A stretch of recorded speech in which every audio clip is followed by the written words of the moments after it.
Hello. Howdy. Live today for an early lunch with my husband. Nobody's in here Lunch.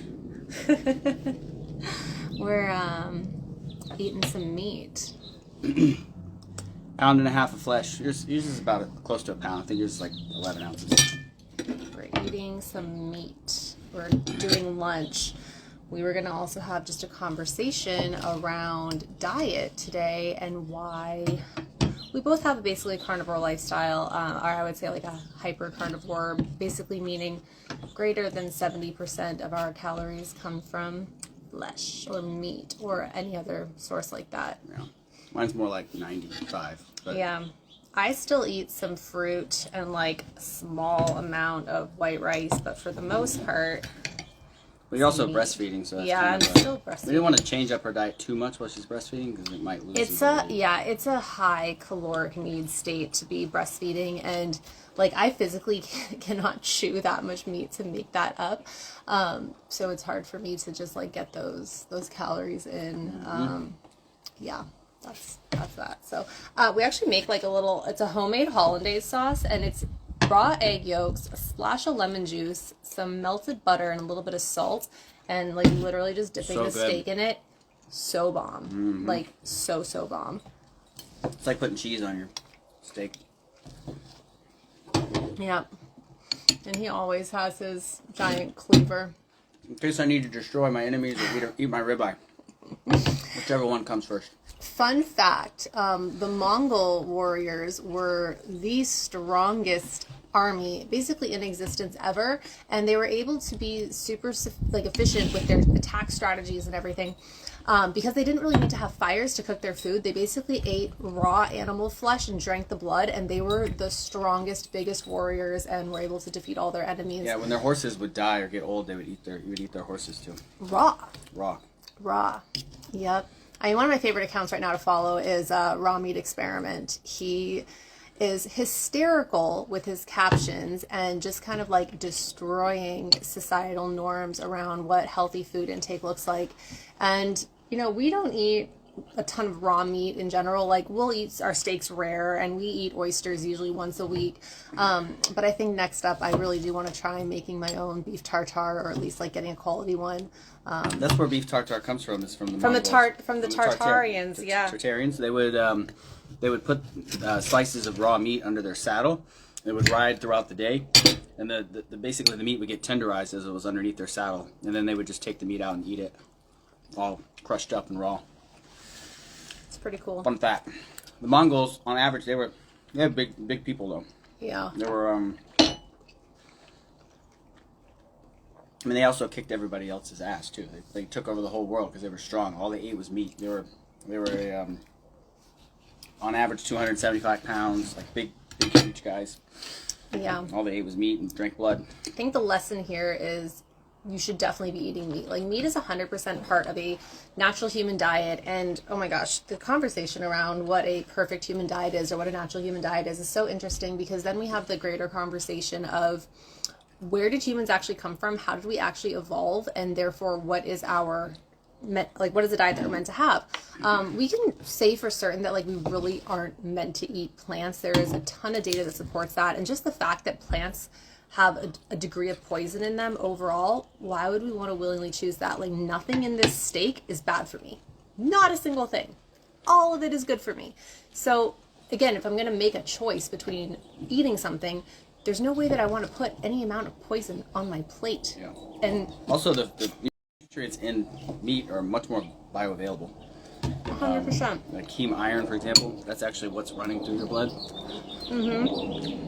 Oh, so this is one thing that I see a lot in clinical practice is a lot of guys end up coming in suffering with diseases of health, of a non-healthy lifestyle, or diseases of poor lifestyle that look like things like heart disease or diabetes. And when I run their labs, what I test for is I test for ferritin and iron. So ferritin is actually the storage form of iron, and it's the part that actually gets stored in our tissues. What's really interesting is most of the guys I test have some degree of iron overload in their system. And when we think about iron overload, we're like, well, why is that bad? Like, we need iron, our body carries it, whatever, but we need it in just the right amounts. Because if you think about iron in the environment, like, let's think of like an old beat up truck sitting in the back of somebody's backyard. Well, that truck over time might get exposed to rain. It's going to get exposed to obviously oxygen in the air. And then what does it do? It rusts. Similar thing happens inside our bodies, right? Because we breathe oxygen, we are made of water, we're storing that excess iron in our tissues, and we end up kind of rusting from the inside out, but we call it oxidative damage, okay? So what's interesting is that this is actually the reason that women live longer, because women have built-in bloodletting every single month with their menstrual cycles. Guys don't have that. So guys end up dying sooner of things like heart disease or diabetes or any other of these quote-unquote lifestyle-related disorders that are usually exacerbated, if not caused, by iron storage issues.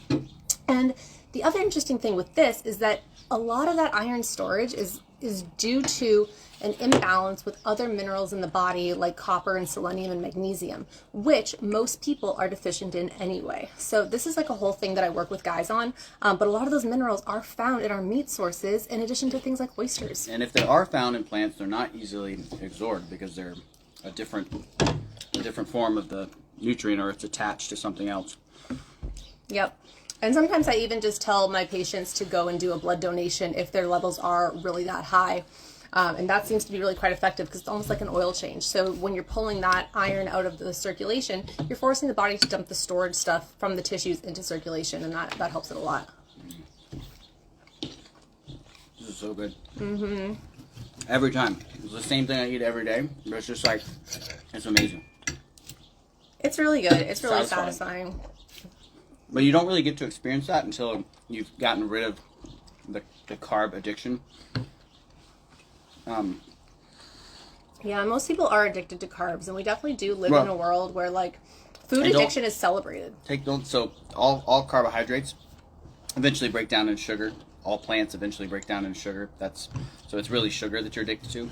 The sugar acts on the reward center of the brain. So when you basically got humans that are running around going from meal to meal or eating every 2 hours, you're basically just getting that hit of dopamine, and that's what you're addicted to. When you don't need that dopamine hit, when you're over that, you actually get to enjoy the food and be it's just hunger. It's real hunger. It's not, oh my God, I need to eat. You get to enjoy it and not have to feel like, and then you never feel bad afterwards. You don't feel like, if you go to Benihana's or something like that and you eat a bunch of fried rice, you're like, it's amazing while you're doing it, and you're addicted to doing that. Then after you're done, you feel terrible. You hate yourself. Another interesting thing is that most people have never actually experienced the sensation of being hungry. And a lot of people think that like hunger is, it's my stomach rumbling. You actually feel hunger in your mouth. It is a very distinct mouth feel of like, oh my gosh, I need to eat something. Yep. And unless you've actually done any degree of meaningful fasting where you've experienced that full glycogen depletion, full glucose depletion, and you've actually started to get into ketosis, and even then your ketones are running on the lower end, until you actually feel that hunger, it is 100% in your mouth, and it is so distinct, like you know it when you know it. So don't confuse 1, boredom, 2, the need for a dopamine hit, or 3, your stomach rumbling for actual hunger. Human beings can go a really, really long time without food, and a healthy body will be able to regulate not only your blood sugar, but your overall energy expenditure, even in the absence of food coming into your system, because most of us have, on average, an excess of adipose tissue. You can do it, I promise. Yeah, I can go any amount of time without eating, and it doesn't really bother me. I don't get hangry or feel different. Usually hunger for me would be like a feeling of like strength and a release of other hormones that like say, hey, go out and find your food and kill your food. So I might get a little more aggressive, but I definitely don't feel hangry or like, oh my God, I need to eat. It's more like, I'm just going to go find my next meal. And, right. And that it's actually, physiologically, it's a process that you should go through because it makes you feel, it's like a human thing. Mm-hmm. Most people never get to experience this because they're just going from their next carb hit to their next carb hit to their next carb hit. And yeah, the idea that low blood sugar is something that you need to actively manage yourself is actually a sign that you have dysfunction. Your body has built-in mechanisms to regulate your blood sugar. Yes. And if you don't, it's called diabetes or pre-diabetes. Yep. Straight up. So this idea that, oh, I need to eat every few hours to manage my blood sugar, no. If you think you need to eat every 3 hours to manage your blood sugar, you actually need to go see a metabolic doctor. Disorder. You basically. have a straight up metabolic disorder. Yep. Your body, your tissues do not need fuel that frequently. Your brain does not need fuel that frequently. And in the very few exceptions, like really intense athletes or even those under other type of stress, like even me as like a nursing, breastfeeding mom, I don't need energy that frequently from my food.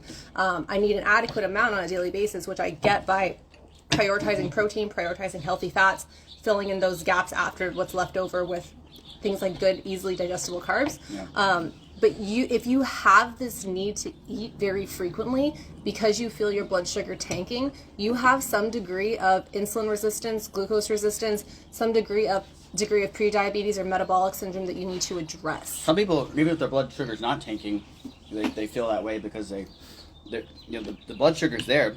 The cells are so resistant to insulin. There's nothing driving so you're trying to eat, and you may eat, and then you're hungry 5 minutes later because even though your cells have blood sugar running around them, they're not able to get it inside because the insulin just doesn't work anymore. And that's basically what you're running into. You're just not. I see this on labs too. People can have quote unquote normal blood sugar, but their insulin can be through the roof or their A1C can be through the roof. So you might have blood sugar regulation within the moment, but the way that your body's actually storing those extra calories that are coming in, it's pretty much automatically being stored as fat. And fat storage in and of itself, not necessarily a quote unquote bad thing because it can be stored energy, it can be stored stem cells, but when it comes to be a problem because adipose tissue itself is actually an organ. It's an organ that's an endocrine organ. It actually secretes hormones. And your fat tissue can either store as an inflammatory state or it can store as a helpful state. And people can have very active, very healthy fat tissue, or people can have very inflammatory fat tissue that actually sends more inflammatory signals out to the body. It can actually send more hormones out into the body that actually drive you to eat more. And it'll actually tell your body that you're hungry when you're not. Yeah, and the seed oils. The other day I posted, I was like, restaurant foods, all restaurant foods soaked in seed oils. And a bunch of people tried to argue with me. It's not. Like, listen, if you go to a restaurant, you're able to avoid seed oils. You have to be very, very specific and ask. And even still, some of these butters and stuff that these restaurants have, they're cheap butters, and they still actually have seed oils in them, even though they have real butter in them. So it's very hard to avoid going out to restaurants. Typically, the only thing you could order would be like, hey, listen, I want a ribeye. Don't put any seasoning on it. Don't put anything on it. Just cook it. Just put the meat on there and cook it the way it is. And then like raw oysters. That's about it. Sometimes like sashimi too, or like a seafood platter if they're just doing like chilled. Are pretty good with that too. chilled shrimp, chilled crab, chilled lobster. Those are things that you can pretty much guarantee like didn't have any exposures to seed oils. Like we went out for a date night last night and we ended up getting like a shrimp cocktail, some oysters, like a tuna tartare, and we split a ribeye. And like we both felt great after, and we both had awesome sleep scores. I think I had a 91 and he had a 95. We both have Oura rings that we track our sleep with. And normally, like before we were really kind of cognizant of this stuff, or at least before we used to give ourselves wiggle room, and then we realized why. Like, okay, so one thing about these seed oils in our diet that you might not know is that every time you eat these seed oils, they're basically being taken into your system, and they're actually creating new cell membranes around each one of your cells. And when they're made with that inflammatory seed oil, that cell is now an inflammation producing cell. Its immune system attacks it. And your immune system attacks it.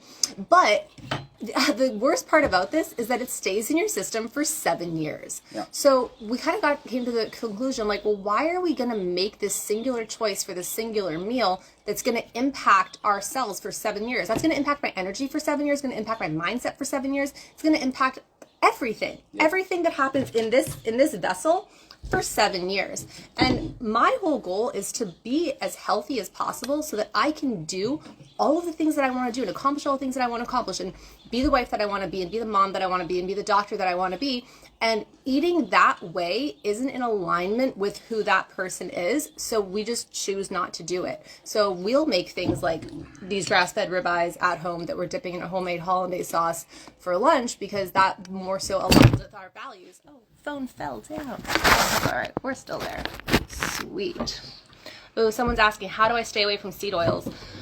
You start reading labels, honestly. So things like canola oil, safflower seed oil, sunflower sead oil, vegetable oil, any of those. All restaurant food has pretty it. much all restaurant food is cooked in one of those. If it's cooked at a restaurant, If it's it has it. fried, for sure. It doesn't matter. They put seed oils in rice, plain rice. Mm-hmm. I mean, like all Asian bread. Places are gonna have it, and It's in bread. Yeah, if you, anything. They use a lot of soybean oil.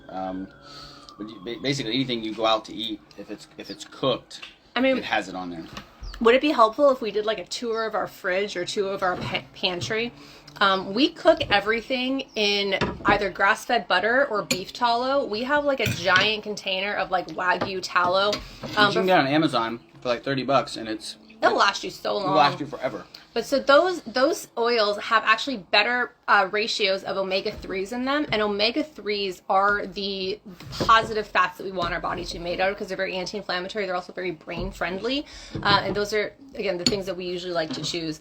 Eggs are also a really good source of those too. But yeah, for the most part, we really only cook in grass-fed butter and beef tallow, and I've been doing grass-fed butter as a cooking method for years.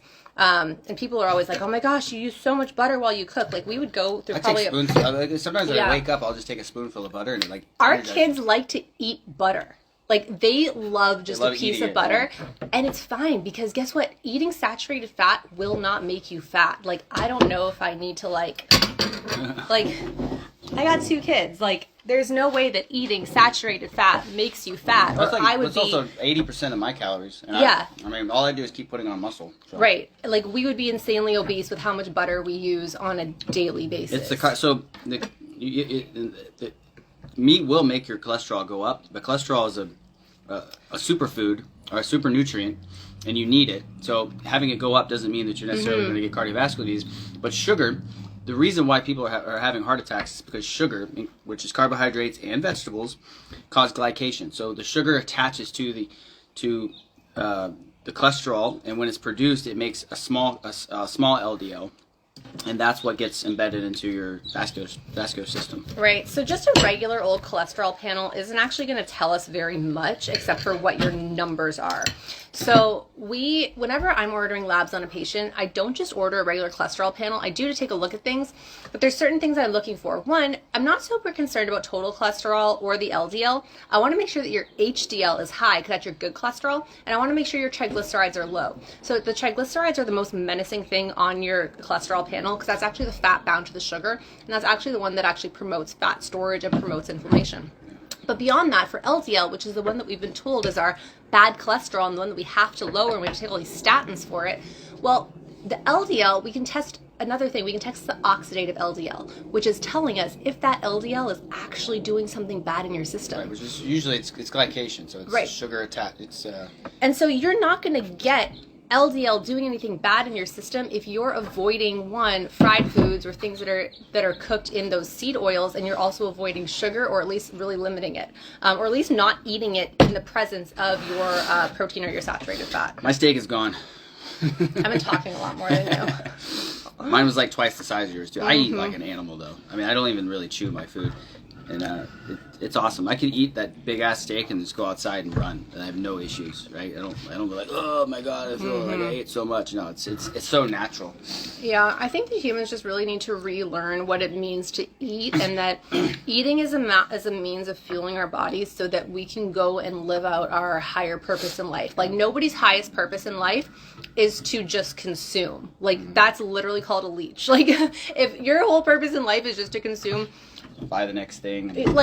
No, our goal, I think as humans, like we all have a soul purpose, and this is going to get kind of esoteric, but we're all put here for a reason. A lot of us work our whole lives just to even uncover that reason. If you're fortunate enough to know what your reason is for existence, don't spend your time being consumed with consuming. You need to be You need to be focused on how do you fuel yourself properly so you can go out and do your mission. Like, the thing is too is I have a strong distrust of the government, and we all do. The things that I've been researching and finding out is that all of the studies that we have on our health and our data for that are based on the government and the food industries collaborating and they basically made it all up, and then if they did a study in They did a study. It was basically to manipulate your behavior, not necessarily to train you how to eat right.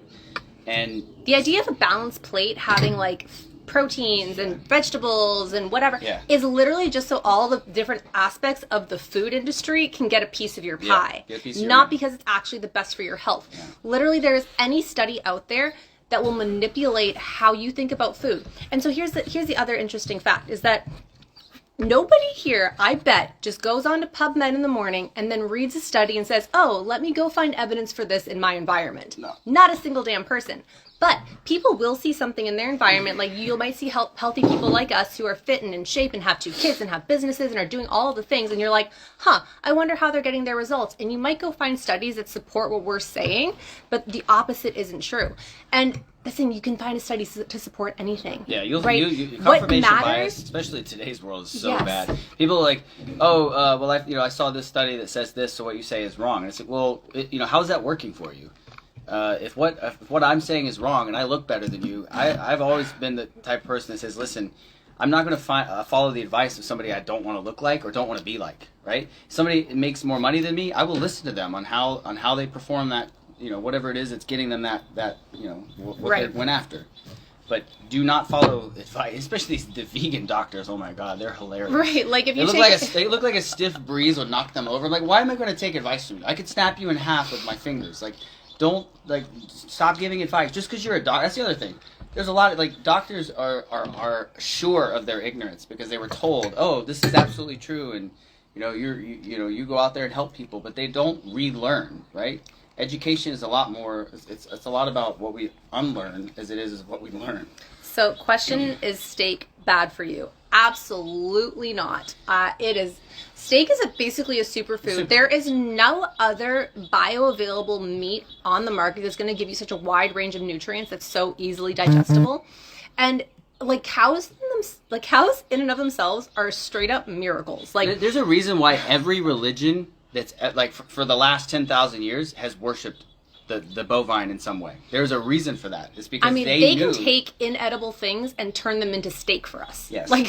What? They take things, so human beings can't break down cellulose in any way. We can't break down fiber. So cows actually take in fiber and they convert it into through 4 stomachs. Right. They're the only ruminant animals, the only animals that can take plant material and turn it into fat and meat. Saturated fat specifically. Yeah, which is what we need. We don't need all those the polyunsaturated fats. Those are absolutely terrible for you. You don't need any fat that is not solid at room temperature. Basically. Honestly, so just being in clinical practice, one of the things that I've noticed with pretty much all of my patients is they're deficient in 3 things. They're deficient in protein, they're deficient in minerals, and they're deficient in electrolytes. Straight up. I spend so much time with patients just getting them to correct these basic things, and because that's going to plug a lot of the leaks and it's going to allow the body to perform on a better level so we can get to those higher levels of health, right?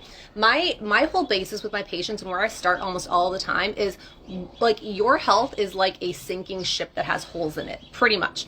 And it's a crude way of putting it, but it helps with the visualization of the fact that we can do things that bail out the boat, like give you supplements or whatever other fancy things, or even like a prescription, or we can plug the leaks with giving you the basic building blocks, right? Because what are we made of? We're made of protein, we're made of minerals, we're made of electrolytes. That's how all of our cells function with everything. So I usually want my patients eating 1 gram of protein per pound of body weight.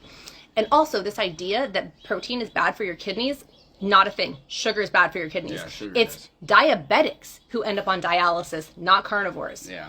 Right? When was the last time you saw a lion on dialysis? Right? Carnivores do not end up on dialysis. It does not damage your kidneys.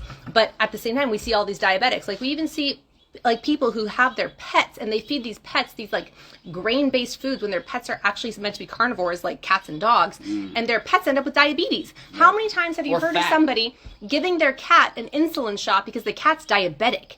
Guess what? Its closest relative, the tiger, never got fucking diabetes because it didn't eat a grain-filled meal that is against its natural diet.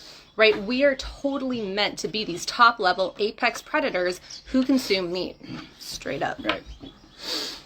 Don't know if you know this or not, but is there anything that can help kidney function? Great question. That's something that we could totally work on in the context of an actual doctor-patient relationship, because I would need to know so much more about your medical history, lab results, things like that. There's not like one blanket answer. I can tell you this, that the carnivore, as somebody who's like at different points in my life treated my body like crap and you know, drinking and doing stuff like that, the carnivore diet will cure almost everything that is going wrong. And then, you know, as a baseline for just like being healthy, that's a really great place to start. And that doesn't mean you have to give up 100% of the, you know, I personally do 100% meat, animal-based products, so I don't eat anything that's plant-based.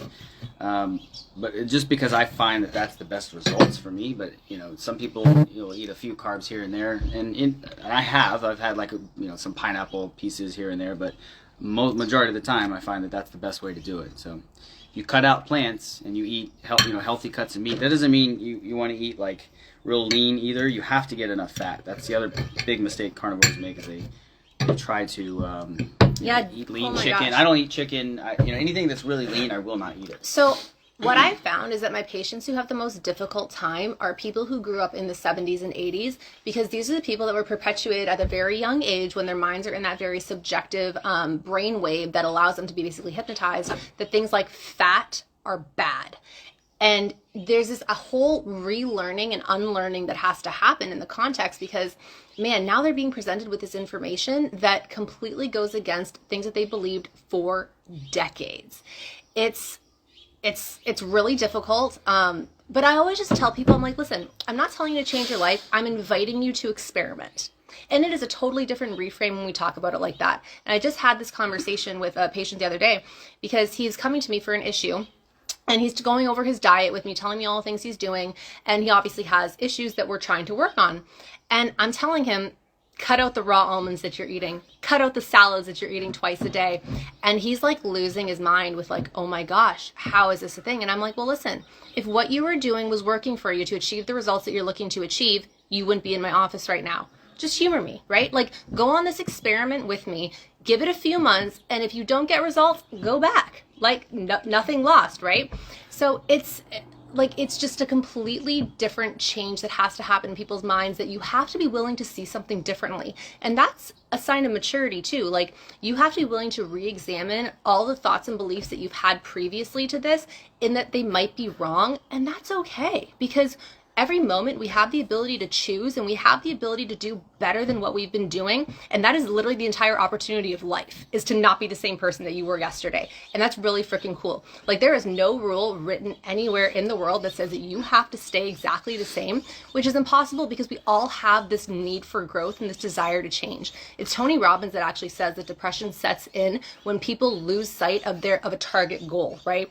And then if you even think about the fact that we are an extension of the universe, and the natural state of the universe is expansion, you're trying to go against the universe, like the universal force, if you are denying your ability to grow and change and expand. And I just don't want that for you, right? I want expansion for you. I see a question. Oh yeah, Atkins diet definitely does help with weight loss. Yeah. Oh, we got a few people on here. Does anybody else have any questions? I think we're just about done eating. Awesome. Oh, thank you both for sharing. Well, you're so welcome. We were happy to do this. This was fun. I think we'll probably do this again. I think somebody else did one here, like a pantry tour, so I'll probably make that video at some point in the next few days, just so you can see what we got. We also have like a really big chest freezer full of meat. We source our meat now from a company called Agridime, and I actually have a link to them in my stories, and if you use the code SOLT, you will get a discount. Just 10%. 10% discount, which is like pretty solid, because they have really good prices. About $500 a month or more, depends on the month. We've done bigger orders, but right now is a good time to stock up your freezer too. Yeah, grass-fed butter. We use a lot. We like the Kerrygold brand, or Costco has another off-brand, and that's pretty good. Like I said, we also buy like a Wagyu beef tallow on Amazon. It comes in like a big container. I'll show that when I do the pantry tour. We'll also use ghee sometimes, but like ghee has a really strong flavor, so you kind of have to be ready for that if you're gonna embark on that. Awesome. Well, any other last-minute questions before we jump off here? This was fun. Okay, cool. Thank you guys for being See ya. here. We had fun. We'll see you next time. Bye.